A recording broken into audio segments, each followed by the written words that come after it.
4.5 Joan of Arc. George Bernard Shaw. He was awarded the Nobel Prize in Literature. The war fought between England and France from 1337 to 1453 has come to be known as the 100 Years' War. Joan of Arc, nicknamed the Maid of Orleans, was born in France, a national heroine of France.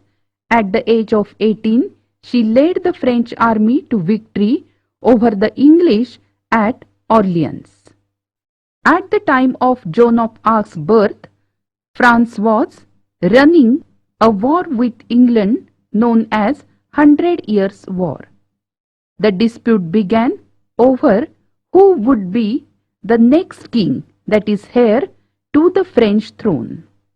This play begins at the time when all of northern France and some parts of the southwest were under foreign control.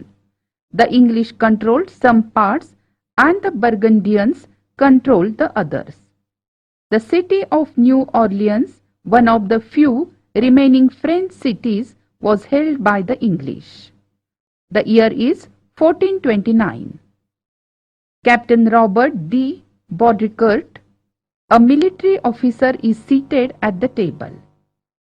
Around this time, Joan of Arc began to have mystical visions encouraging her to lead a pious life.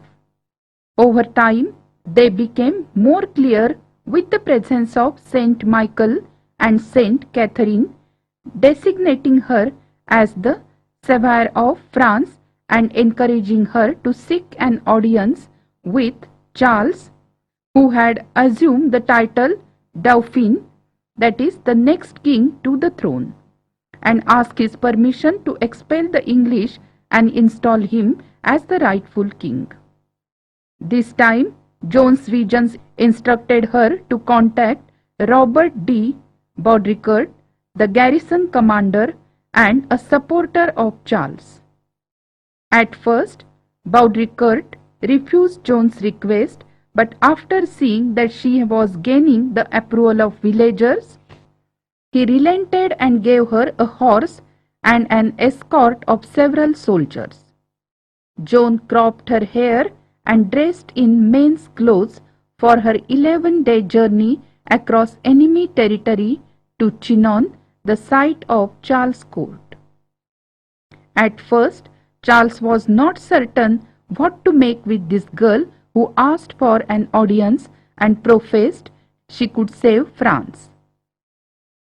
Joan, however, won him over when she correctly identified him in a crowd of members of his court. They two had a private conversation during which, it is said, Joan revealed details of the prayer Charles had made to God to save France. Still, Charles wanted to examine her, and his men reported they found nothing improper with Joan, only pity and humility. Finally, Charles gave a horse and armor and allowed her to accompany the army of Orleans, the site of an English siege. In a series of battles, the French troops took control of the English fortifications. Joan was wounded but later returned to the front to encourage a final assault. By mid-June, the French had routed the English. After the victory at Orleans, she kept encouraging the Charles to be crowned king, but he and his admirers were more cautious. Finally, Charles was crowned. In this part of the play, Robert meets Joan of Arc first time. He says, "Don't assume that I will give you what you want." Joan says, "A horse will cost 16 francs. It is a big amount of money, but I can save it at the armor. The King of France will give me all I need to free Orleans." Then Robert asks, "Who is accompanying you?" She tells the names of two officers which are holding a higher post. Therefore, Robert agrees and gives whatever John wants. John tells Robert, "Our soldiers are always beaten because they are fighting only to save their skins, and the shortest way to save your skin is to run away. But I will teach them all to fight for France. Then they will drive the soldiers before them like sheep.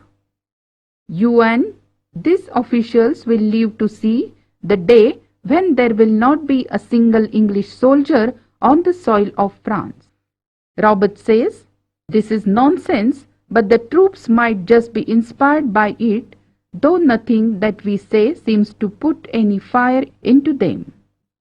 And finally, Robert accepts that there is something about her.